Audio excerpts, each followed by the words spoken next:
Hello friends, आज हम बात करने वाले हैं think less do more by Peter Hollins book के बारे में। कई बार हम किसी काम को शुरू ही नहीं कर पाते क्योंकि हमें लगता है कि हमें इसे परफेक्ट तरीके से करना चाहिए। ये सोच हमें जकड़ लेती है और हम सिर्फ सोचते रह जाते हैं लेकिन कुछ कर नहीं पाते। इसे ही इनर्शिया कहा जाता है, यानी जड़ता या ठहराव। इसका सबसे आसान इलाज ये है कि अपने स्टैंडर्ड्स को कुछ कम कर दिया जाए। सोचिए, जब आप कोई नई स्किल सीखना चाहते हैं, जैसे कि पेंटिंग या गिटार बजाना, तो अगर आप ये सोचेंगे कि पहली बार में ही आपको किसी प्रोफेशनल आर्टिस्ट जैसा बनना है, तो आप शायद कभी शुरू ही ना कर पाएं। आपको लगेगा कि आप अच्छे नहीं हैं और आप ये सोचकर खुद को रोक लेंगे कि जब तक आप परफेक्ट ना हो जाएं, तब तक इसे करने का कोई फायदा नहीं। लेकिन अगर आप अपने स्टैंडर्ड्स कम कर दें और बस एक छोटा सा डूडल बना लें या एक सिंपल धुन बजाने की कोशिश करें, तो आप शुरुआत कर लेंगे। एक बार शुरुआत हो जाए तो आगे बढ़ना आसान हो जाता है। इसी तरह जब हम किसी बड़े टास्क के बारे में सोचते हैं तो वह इतना भारी लगने लगता है कि हम उस पर काम ही नहीं कर पाते। मान लीजिए आपको एक 10 पेज की रिपोर्ट लिखनी है और आप ये सोच रहे हैं कि इसे बहुत ही परफेक्ट होना चाहिए। ये सोचते ही आपको लगेगा कि यह बहुत मुश्किल है और आप टाल मटोल प्रोक्रेस्टिनेशन करने लगेंगे। लेकिन अगर आप यह सोचें कि बस पहला पैराग्राफ ही लिखना है, चाहे वह कैसा भी हो, तो आप काम शुरू कर पाएंगे। हमारा दिमाग फिनिश लाइन देखने में ज्यादा दिलचस्पी लेता है, लेकिन जब वह यह देखता है कि वह बहुत दूर है तो वह डर जाता है। इसे दूर करने के लिए आपको बस इतना करना है कि अपने पहले कदम को आसान बना लें। अगर आपको एक्सरसाइज शुरू करनी है तो आप यह मत सोचिए कि आपको रोज 1 घंटे की वर्कआउट करनी होगी। बस ये सोचिए कि आपको सिर्फ 5 मिनट के लिए स्ट्रेचिंग करनी है। जब आप स्ट्रेचिंग कर लेंगे तो शायद आपको खुद ही लगे कि कुछ और कर लिया जाए। पूर्णतावाद कई बार प्रगति का सबसे बड़ा दुश्मन बन जाता है। हम ये मानकर चलते हैं कि हमें हर चीज में परफेक्ट होना चाहिए, लेकिन सच्चाई यह है कि परफेक्शन कभी भी एक झटके में नहीं आता। वह धीरे धीरे बार बार कोशिश करने से आता है। पहली ड्राफ्ट हमेशा खराब होती है, पहली कोशिश हमेशा औसत होती है और पहला कदम हमेशा अस्थिर होता है। लेकिन अगर आप इसे स्वीकार कर लें और खुद को यह अनुमति दें कि आप शुरुआत में औसत काम कर सकते हैं, तो आप इनर्शिया को हरा सकते हैं। सोचिए, जब कोई बच्चा चलना सीखता है तो क्या वह पहली बार में ही बिना गिरे दौड़ने लगता है? नहीं, वह गिरता है, फिर उठता है, फिर गिरता है और धीरे धीरे चलना सीखता है। अगर वह यह सोच ले कि जब तक वह बिना गिरे नहीं चल सकता, तब तक वह कोशिश ही नहीं करेगा, तो वह कभी चल ही नहीं पाएगा। हमें भी यही माइंडसेट अपनाने की जरूरत है। कई बार हम सोचते हैं कि अगर हम कम स्टैंडर्ड्स रखेंगे तो हमारा काम बेकार होगा, लेकिन यह सही नहीं है। शुरुआत करना किसी भी टास्क का सबसे मुश्किल हिस्सा होता है और अगर आप उस हिस्से को आसान बना लें तो आगे का सफर खुद ही आसान हो जाता है। जब आप लिखना शुरू करते हैं तो आप धीरे धीरे एडिट कर सकते हैं। जब आप एक्सरसाइज शुरू करते हैं तो धीरे धीरे अपनी स्टैमिना बढ़ा सकते हैं। जब आप कोई नया बिजनेस शुरू करते हैं तो धीरे धीरे उसे सुधार सकते हैं। लेकिन अगर आप बस यह सोचते रहेंगे कि शुरुआत ही परफेक्ट होनी चाहिए, तो आप शायद कभी शुरुआत नहीं कर पाएंगे। इसलिए अगली बार जब भी आपको लगे कि आप किसी काम को करने के लिए बहुत ज्यादा प्रेशर महसूस कर रहे हैं, तो बस अपने स्टैंडर्ड्स कुछ कम कर दीजिए। अपने टारगेट को छोटा बना दीजिए, काम को छोटे हिस्सों में तोड़ दीजिए और सबसे जरूरी बात, खुद को परफेक्ट होने का बोझ मत दीजिए। आपको केवल शुरुआत करनी है, चाहे वह शुरुआत कितनी भी छोटी क्यों ना हो। एक बार आप गति में आ गए तो इनर्शिया खुद ही खत्म हो जाएगा। अक्सर हम सोचते हैं कि किसी काम को करने के लिए पहले मोटिवेशन चाहिए। जब हमें मोटिवेटेड फील होगा तभी हम वह काम शुरू करेंगे, लेकिन सच्चाई इससे बिल्कुल अलग है। असल में मोटिवेशन का जन्म एक्शन से होता है। यानी अगर आप बिना मोटिवेशन के भी बस पहला कदम उठा लें तो धीरे धीरे आपको खुद ही मोटिवेशन मिलने लगेगा। जब आप किसी चीज को करने लगते हैं तो उसमें इन्वॉल्व हो जाते हैं और फिर आपका दिमाग खुद ही आपको आगे बढ़ने के लिए प्रेरित करने लगता है। मान लीजिए आपको एक लंबी बुक पढ़नी है, लेकिन आपको पढ़ने का मन नहीं कर रहा। आप सोच रहे हैं कि जब मुझे पढ़ने का मूड आएगा तब मैं इसे पढ़ूंगा। लेकिन अगर आप सिर्फ 2 पेज पढ़ने का एक्शन ले लें तो आपका दिमाग धीरे धीरे उस प्रोसेस में घुसने लगेगा और आपको खुद ही लगेगा कि कुछ और पढ़ लिया जाए। यही चीज किसी भी काम पर लागू होती है, चाहे वह एक्सरसाइज हो, पढ़ाई हो, काम हो या कोई नया स्किल सीखना हो। अगर आप शुरुआत कर लेंगे तो मोटिवेशन अपने आप आ जाएगा। मोटिवेशन की समस्या यह है कि यह एक अस्थायी टेम्पोरेरी चीज होती है। आप किसी मोटिवेशनल वीडियो या स्पीच से मोटिवेट हो सकते हैं, लेकिन वह मोटिवेशन ज्यादा देर तक नहीं टिकता। इसलिए अगर आप सिर्फ मोटिवेशन के भरोसे रहेंगे तो आप कुछ ही दिनों में फिर से सुस्त महसूस करने लगेंगे। लेकिन अगर आप एक्शन लेने की आदत बना लें तो आप बिना मोटिवेशन के भी अपने टारगेट को अचीव कर सकते हैं। इसका सबसे अच्छा उदाहरण है वर्कआउट। बहुत से लोग सोचते हैं कि पहले उन्हें एक्सरसाइज करने का मूड आए, फिर वे जिम जाएंगे। लेकिन अगर वे सिर्फ 5 मिनट की स्ट्रेचिंग से शुरुआत कर लें तो उनका शरीर और दिमाग धीरे धीरे उसमें लग जाएगा और फिर उनका मन करेगा कि कुछ और एक्सरसाइज कर ली जाए। यही प्रिंसिपल हर चीज पर लागू होता है। जब आप किसी भी काम को करने लगते हैं तो आपकी एनर्जी उस ओर शिफ्ट होने लगती है और मोटिवेशन अपने आप पैदा होने लगता है। सोचिए कि आपने कभी पहले किसी काम को करने में बहुत आलस महसूस किया होगा, लेकिन जब किसी कारणवश आपने उसे शुरू कर दिया तो आपको मजा आने लगा।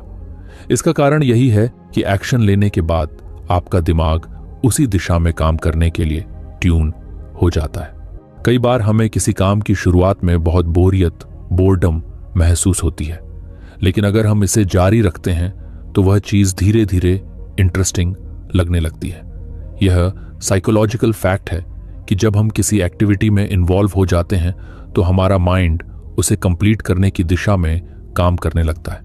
इसका एक और बड़ा फायदा यह होता है कि जब आप एक्शन लेना शुरू कर देते हैं तो आपके अंदर की संदेह, सेल्फ डाउट और अनिश्चितता, अनसर्टेनिटी भी धीरे धीरे कम होने लगती है।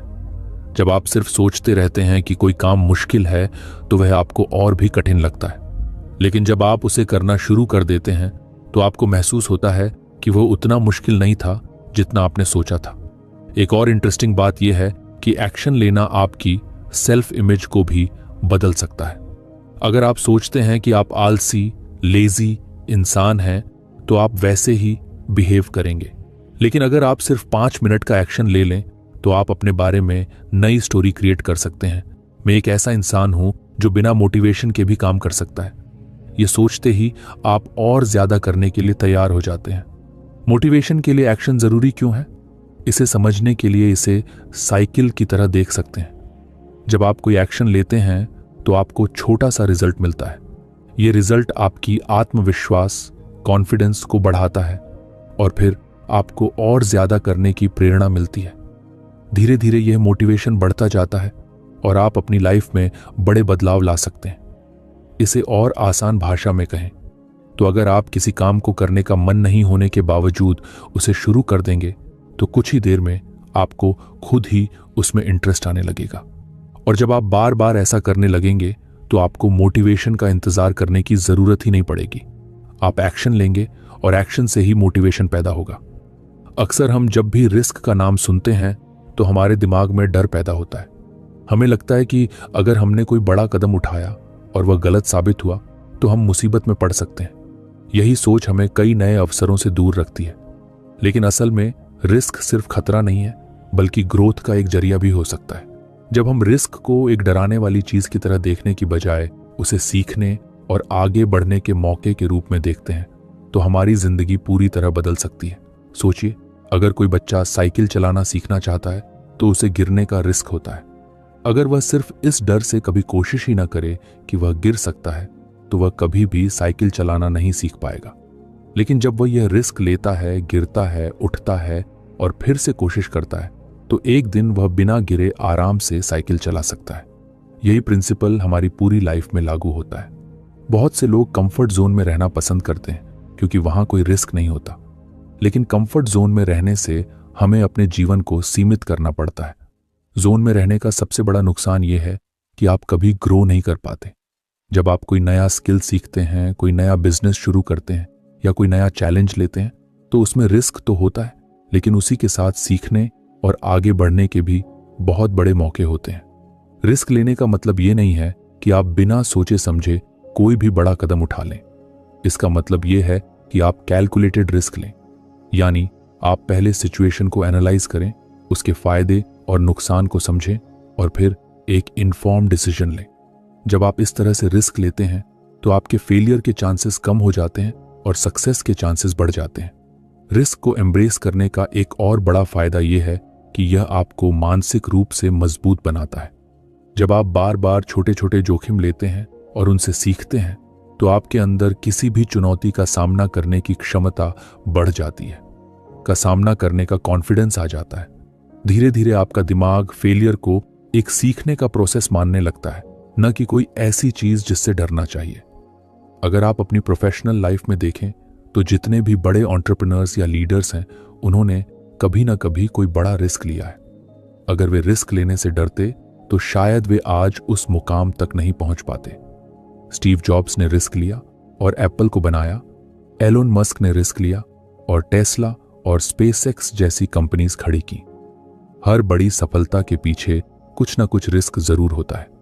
इसी तरह हमारी पर्सनल लाइफ में भी अगर हम हमेशा सेफ खेलने की कोशिश करेंगे तो हम कभी अपनी फुल पोटेंशियल तक नहीं पहुंच पाएंगे। अगर कोई इंसान किसी से अपने दिल की बात कहने से डरता है क्योंकि उसे रिजेक्शन का रिस्क है, तो वह कभी भी अपने फीलिंग्स को एक्सप्रेस नहीं कर पाएगा। लेकिन अगर वह रिस्क लेता है तो या तो उसे सक्सेस मिलेगी या फिर वह रिजेक्शन से कुछ नया सीख कर आगे बढ़ेगा। रिस्क लेने का मतलब यह भी नहीं है कि आप हमेशा जीतेंगे। कई बार आप फेल भी होंगे, लेकिन यही फेलियर्स आपको सिखाएंगे कि अगली बार चीजों को और बेहतर कैसे किया जाए। दुनिया में जितने भी सक्सेसफुल लोग हैं वे कई बार फेल हो चुके हैं, लेकिन उन्होंने हर फेलियर से सीखा और अगली बार और बेहतर किया। अगर आप रिस्क से डरते हैं तो सबसे पहले अपनी सोच को बदलें। इसे एक थ्रेट की तरह ना देखें, बल्कि इसे एक अपॉर्चुनिटी मानें। जब भी आपको कोई नया मौका मिले तो सिर्फ यह मत सोचें कि इसमें क्या क्या गलत हो सकता है, बल्कि यह भी सोचें कि अगर यह सही हो गया तो आपको कितना फायदा होगा। यह सोचने की आदत आपको प्रोएक्टिव बनाएगी और आप अपनी लाइफ में ज्यादा अपॉर्चुनिटीज को ग्रैब कर पाएंगे। रिस्क लेने का एक और फायदा यह है कि यह आपकी क्रिएटिविटी और प्रॉब्लम सॉल्विंग स्किल्स को इम्प्रूव करता है। जब आप किसी नए चैलेंज को एक्सेप्ट करते हैं तो आपको अपने कंफर्ट जोन से बाहर निकलना होता है और नए सॉल्यूशंस ढूंढने पड़ते हैं। इससे आपकी सोचने की क्षमता बढ़ती है और आप और भी ज्यादा कॉन्फिडेंट महसूस करने लगते हैं।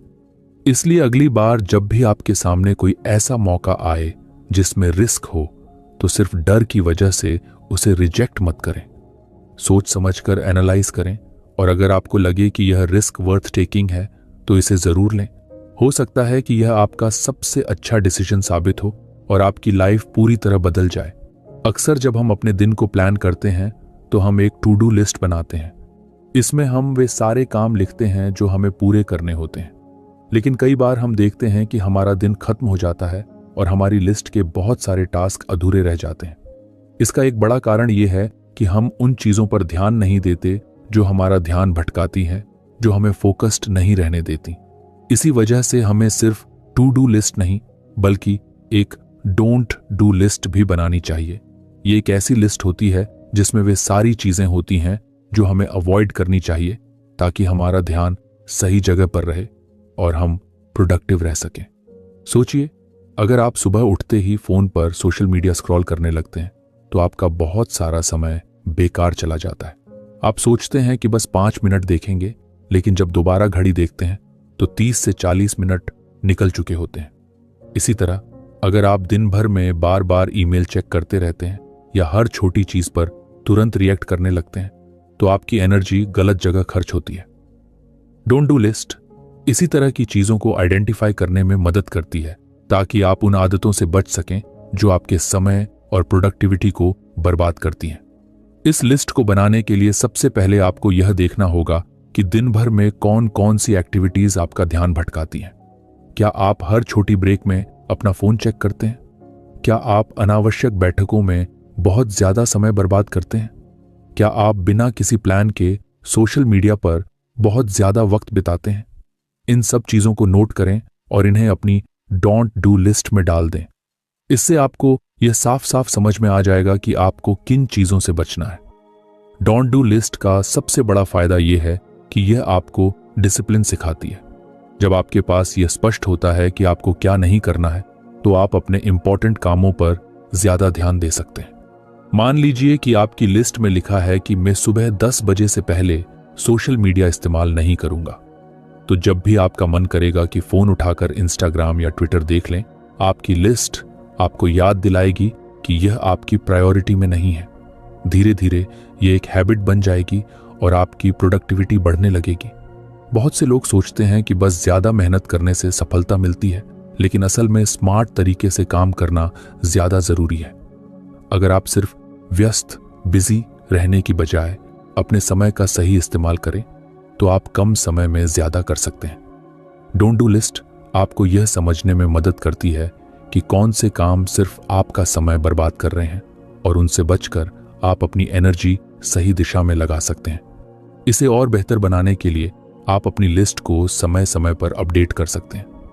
हो सकता है कि शुरू में आपको लगे कि सिर्फ सोशल मीडिया आपका ध्यान भटकाता है, लेकिन कुछ हफ्तों बाद आपको महसूस हो कि बार बार अनावश्यक मीटिंग्स भी आपका बहुत समय ले रही हैं।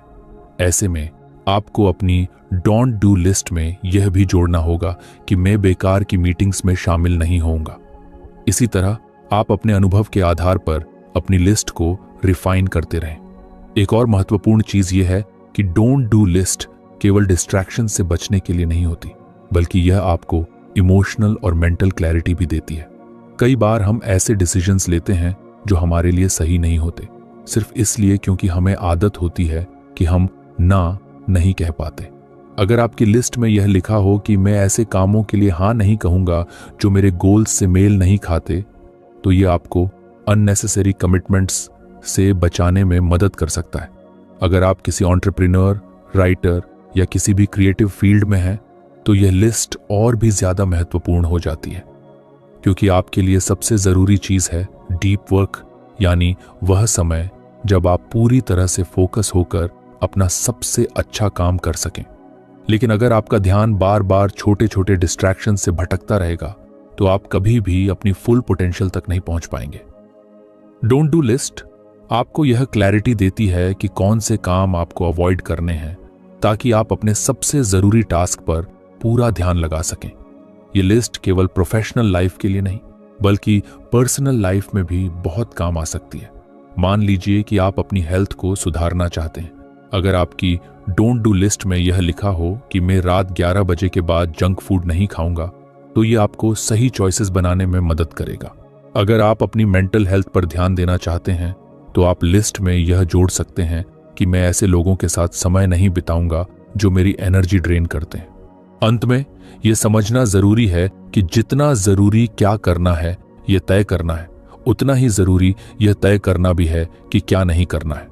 हम सभी के पास 24 घंटे ही होते हैं, और अगर हम सही जगह अपनी एनर्जी लगाना सीख लें, तो हम अपनी लाइफ में बड़ा बदलाव ला सकते हैं। एक छोटी सी डोंट डू लिस्ट बनाना एक आसान लेकिन पावरफुल तरीका है अपने दिन को बेहतर और ज्यादा प्रोडक्टिव बनाने का। अगर आप इसे ईमानदारी से फॉलो करते हैं, तो आप देखेंगे कि कैसे आपकी एफिशिएंसी, फोकस और ओवरऑल हैप्पीनेस बढ़ने लगती है। हमारी जिंदगी में हर दिन कई सारे काम होते हैं, कुछ जरूरी होते हैं तो कुछ कम जरूरी, लेकिन अक्सर ऐसा होता है कि हम उन कामों में उलझे रहते हैं जो उतने महत्वपूर्ण नहीं होते, और जो असल में हमारे लिए सबसे ज्यादा मायने रखते हैं वे काम पीछे छूट जाते हैं। इसका कारण यह है कि हम अपनी प्राथमिकताओं, प्रायोरिटीज को सही तरीके से सेट नहीं कर पाते। यहीं पर बर्नर लिस्ट की जरूरत पड़ती है। ये एक ऐसा तरीका है जिससे आप अपने सबसे महत्वपूर्ण और कम महत्वपूर्ण कामों को अलग अलग रख सकते हैं, ताकि आपकी एनर्जी और अटेंशन सही दिशा में लगे। बर्नर लिस्ट का आइडिया यह है कि आप अपने टास्क को 2 हिस्सों में बांटें, फ्रंट बर्नर और बैक बर्नर। फ्रंट बर्नर में वे चीजें आती हैं जो आपकी सबसे बड़ी प्राथमिकता है, जिन पर आपको सबसे ज्यादा ध्यान देना चाहिए। ये वे टास्क होते हैं जो आपके बड़े गोल्स को हासिल करने में मदद करते हैं। दूसरी तरफ बैक बर्नर में वे चीजें आती हैं जो जरूरी तो हैं, लेकिन फिलहाल उन पर ज्यादा ध्यान देने की जरूरत नहीं है। ये वो काम हो सकते हैं जो आप बाद में कर सकते हैं या जो उतने क्रिटिकल नहीं है। सोचिए कि आप एक शेफ हैं और किचन में कई चीजें एक साथ बना रहे हैं। एक स्टोव पर कुछ पक रहा है जिसे लगातार चलाते रहना है ताकि वह ठीक से बने, यही आपका फ्रंट बर्नर है। वहीं कुछ चीजें धीमी आंच पर रखी हुई हैं जिन्हें समय आने पर देखा जा सकता है, यही आपका बैक बर्नर है। ठीक इसी तरह जब हम अपनी लाइफ को इस तरीके से ऑर्गेनाइज करते हैं तो हम अपनी एनर्जी को सही जगह फोकस कर सकते हैं। अगर आप किसी बड़े प्रोजेक्ट पर काम कर रहे हैं तो वह आपका फ्रंट बर्नर टास्क होगा, लेकिन अगर आप साथ ही साथ कोई नई स्किल सीखना चाहते हैं या किसी नए आइडिया पर काम करना चाहते हैं तो वह बैक बर्नर पर जा सकता है। इसका मतलब ये नहीं है कि बैक बर्नर के टास्क बेकार हैं, बल्कि इसका मतलब सिर्फ इतना है कि उन्हें अभी उतनी प्रायोरिटी नहीं मिलनी चाहिए। इससे आपका ध्यान भटकता नहीं है और आप सबसे जरूरी चीजों पर फोकस कर पाते हैं। बर्नर लिस्ट को अपनाने का सबसे बड़ा फायदा यह है कि यह डिसीजन मेकिंग को आसान बना देती है। जब भी कोई नया टास्क सामने आता है तो आप तुरंत तय कर सकते हैं कि वह किस बर्नर पर जाना चाहिए। इससे आपका दिमाग क्लटर फ्री रहता है और आप जरूरी चीजों को मिस नहीं करते। इसका दूसरा फायदा यह है कि यह आपको मल्टीटास्किंग से बचाता है।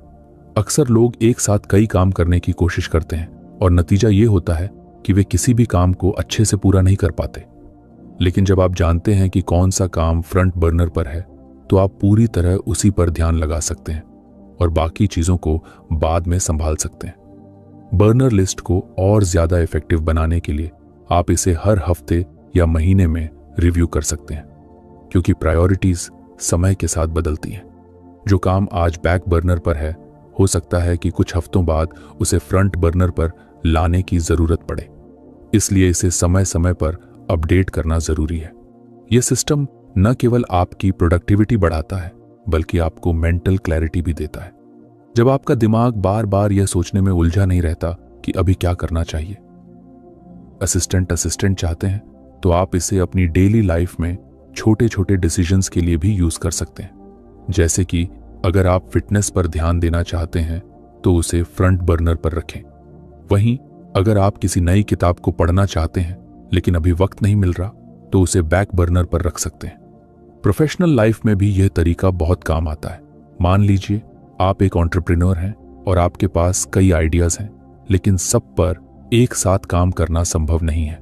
तब आप बर्नर लिस्ट बनाकर यह तय कर सकते हैं कि कौन सा आइडिया सबसे जरूरी है और किसे बाद में एक्सप्लोर किया जा सकता है। बर्नर लिस्ट का असली जादू इस बात में है कि यह आपको डिसिप्लिन सिखाती है। यह आपको यह समझने में मदद करती है कि हर टास्क एक जैसा जरूरी नहीं होता और अगर आप हर चीज पर एक साथ ध्यान देंगे तो कुछ भी अच्छे से पूरा नहीं हो पाएगा। जब आप यह समझ जाते हैं कि किन चीजों को प्राथमिकता देनी है और किन्हें फिलहाल साइड में रखना है तो आपकी प्रोडक्टिविटी और सक्सेस दोनों बढ़ने लगती हैं। इसलिए अगर आप अपने दिन को बेहतर तरीके से मैनेज करना चाहते हैं और सही चीजों पर अपनी एनर्जी लगाना चाहते हैं तो बर्नर लिस्ट को अपनी लाइफ में शामिल करें। ये एक आसान लेकिन पावरफुल तरीका है जो आपको क्लैरिटी देगा और आपके सबसे जरूरी गोल्स को पूरा करने में मदद करेगा। हमारी जिंदगी में हर दिन बहुत सारे डिसीजंस लेने पड़ते हैं, कुछ छोटे कुछ बड़े। कई बार हम बहुत छोटे छोटे डिसीजंस पर भी इतना ज्यादा सोचने लगते हैं कि हमारा दिमाग थक जाता है और बड़े डिसीजंस लेने की एनर्जी ही नहीं बचती। इसे ओवर एनालिसिस कहा जाता है और यह हमारी प्रोडक्टिविटी और कॉन्फिडेंस दोनों को कम कर देता है। इसका सबसे अच्छा समाधान है सुपर स्ट्रक्चर डिसीजन मॉडल अपनाना। यह एक स्ट्रक्चर्ड तरीका है जिससे आप जल्दी और सही डिसीजंस ले सकते हैं बिना जरूरत से ज्यादा सोच विचार में फंसे। सोचिए कि अगर हर बार आपको यह सोचना पड़े कि आपको सुबह क्या पहनना है, क्या नाश्ता करना है या किस ईमेल का जवाब पहले देना है, तो आपका दिमाग इन छोटे छोटे डिसीजंस में ही उलझ जाएगा। यही कारण है कि कई सक्सेसफुल लोग अपने रोजमर्रा के डिसीजंस को सिंप्लीफाई कर देते हैं। उदाहरण के लिए स्टीव जॉब्स और मार्क जुकरबर्ग हमेशा एक जैसा कपड़ा पहनते थे ताकि उन्हें हर दिन इस बारे में डिसीजन न लेना पड़े। इसी तरह अगर आप एक स्ट्रक्चर्ड डिसीजन मेकिंग फ्रेमवर्क अपना लें तो आपका दिमाग ज्यादा जरूरी चीजों पर फोकस कर पाएगा। सुपर स्ट्रक्चर डिसीजन मॉडल का मतलब है कि आपके पास एक प्री डिफाइंड सिस्टम हो जो आपको यह तय करने में मदद करे कि कौन सा डिसीजन कैसे लेना है। इससे आप सोचने में कम समय लगाएंगे और आपकी चॉइसेस आपके गोल्स के साथ अलाइंड रहेंगी। ये मॉडल खास तौर पर उन लोगों के लिए बहुत फायदेमंद है जो अक्सर डिसीजन पैरालिसिस का शिकार हो जाते हैं, यानी जब बहुत सारे ऑप्शंस होते हैं और हम ये तय ही नहीं कर पाते कि कौन सा सही है। इस मॉडल को अपनाने का पहला स्टेप यह है कि आपको यह तय करना होगा कि आप किन तरह के डिसीजंस को ऑटोमेट कर सकते हैं। उदाहरण के लिए, अगर आप रोज यह सोचने में समय लगाते हैं कि आपको जिम जाना चाहिए या नहीं, तो इसे ऑटोमेट कर लें, यानी हफ्ते के कुछ दिन फिक्स कर लें कि उन्हीं दिनों जाना है, चाहे कुछ भी हो। इससे हर दिन इस डिसीजन को लेने की जरूरत ही नहीं पड़ेगी। दूसरा स्टेप है डिसीजन मेकिंग क्राइटेरिया सेट करना, यानी जब भी आपको कोई बड़ा डिसीजन लेना हो तो आपके पास कुछ प्री डिफाइंड क्वेश्चंस होने चाहिए जो आपको सही चॉइस चुनने में मदद करें। जैसे कि क्या यह डिसीजन मेरे लॉन्ग टर्म गोल्स से मेल खाता है? ज़ेरेनिया, क्या इससे मेरा समय और एनर्जी सही दिशा में लगेगा? ज़ेरेनिया, अगर मैं यह डिसीजन गलत लेता हूं तो उसका सबसे बुरा असर क्या हो सकता है? जब आपके पास ये प्री डिफाइंड फिल्टर्स होंगे तो आप बिना ज्यादा सोचे समझे सही डिसीजन ले पाएंगे। तीसरा स्टेप है पास्ट डिसीजन से सीखना। अगर आपने पहले कोई गलत डिसीजन लिया था तो उस पर एनालाइज करें कि गलती कहां हुई थी और अगली बार उस गलती को अवॉइड करने के लिए क्या किया जा सकता है। इससे आपकी डिसीजन मेकिंग एबिलिटी बेहतर होगी और आप फ्यूचर में ज्यादा कॉन्फिडेंट चॉइसेस ले पाएंगे। ये मॉडल न केवल आपकी स्पीड को बढ़ाता है बल्कि आपकी मेंटल क्लैरिटी भी बढ़ाता है। जब आप बार बार सोचने की बजाय एक स्ट्रक्चर्ड प्रोसेस के हिसाब से डिसीजंस लेने लगते हैं तो आपका दिमाग ज्यादा रिलैक्स रहता है और स्ट्रेस भी कम होता है। सुपर स्ट्रक्चर्ड डिसीजन मॉडल आपको डिस्ट्रैक्शन से भी बचाता है। जब आपके पास एक सिस्टम होता है तो आप हर छोटी चीज पर ज्यादा ध्यान नहीं देते और केवल उन्हीं चीजों पर फोकस करते हैं जो आपके लिए सबसे ज्यादा मायने रखती हैं। इससे आप ज्यादा प्रोडक्टिव और एफिशिएंट बन जाते हैं। अगर आप अपनी प्रोफेशनल लाइफ में इस मॉडल को अपनाना चाहते हैं तो आप अपने काम के डिसीजंस को कैटेगरीज में बांट सकते हैं, जैसे कि urgent tasks, important but non urgent tasks और कंप्लीटली अवॉइडेबल टास्क्स। इससे आपको तुरंत यह समझ में आ जाएगा कि किस चीज को प्रायोरिटी देनी है और किसे छोड़ देना है। पर्सनल लाइफ में भी आप इसे यूज कर सकते हैं, जैसे कि अगर आप हर बार यह सोचते हैं कि आपको वीकेंड पर क्या करना है तो आप पहले से ही कुछ ऑप्शंस फिक्स कर सकते हैं, जैसे कि एक दिन फैमिली के साथ बिताना, एक दिन खुद के लिए रखना और एक दिन किसी नए एक्सपीरियंस के लिए। इससे आपको बार बार डिसीजन लेने की जरूरत नहीं पड़ेगी और आपका समय ज्यादा ऑर्गेनाइज्ड रहेगा। सुपर स्ट्रक्चर डिसीजन मॉडल को अपनाने से आप न सिर्फ तेजी से डिसीजंस ले पाएंगे बल्कि आपको यह भी समझ में आएगा कि आपके चॉइसेस आपके गोल्स के साथ अलाइंड हैं या नहीं। ये एक पावरफुल तरीका है जो आपको ओवर थिंकिंग से बचाकर स्मार्ट और कॉन्फिडेंट डिसीजन मेकर बनाता है। हम सबकी बॉडी एक खास तरह की रिदम के हिसाब से काम करती है जिसे अल्ट्राडायन रिदम्स कहा जाता है। ये वही नेचुरल साइकिल है जो हमारी एनर्जी लेवल्स को पूरे दिन में ऊपर नीचे करती रहती है। कई बार आपने महसूस किया होगा कि सुबह के किसी समय आप बहुत एनर्जेटिक और फोकस्ड महसूस करते हैं, लेकिन कुछ घंटों बाद अचानक से थकान या डिस्ट्रैक्शन महसूस होने लगती है। यही अल्ट्राडायन रिदम्स का असर होता है।